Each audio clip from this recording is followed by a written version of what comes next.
សម្រាប់ពុកម៉ែបងប្អូនទាំងអស់គ្នាដែលមានតម្រូវការតង់យកទៅក្រាបបាតស្រះដាំអាសូឡាប្រក់ដំបូលធ្វើអាងស្តុកទឹកចិញ្ចឹមត្រីបង្កងបង្គាខ្យងកង្កែបឬក៏បងប្អូនទាំងអស់គ្នាត្រូវការយកទៅគ្របឡានបងប្អូនអាចធ្វើការទំនាក់ទំនងដើម្បីមកទិញផលិតផលនៅខាងខ្ញុំបានមានបោះដុំនិងលក់រាយផ្ញើជូន25ខេត្តក្រុងមានគ្រប់ពើគ្រប់ទំហំគ្រប់ខ្នាតដែលបងប្អូនអាចធ្វើការកម្មងបានសម្រាប់ប្រភេទតង់ខ្មៅ UV នេះគឺជាប្រភេទសាច់លេខ1ដែលមានសារធាតុការពារពន្លឺព្រះអាទិត្យខ្ពស់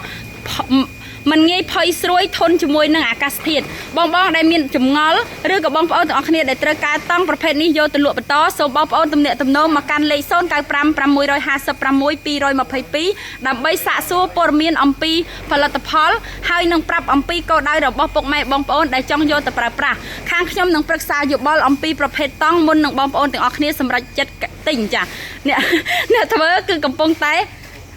សម្រាប់មួយហើយដោយសារតែ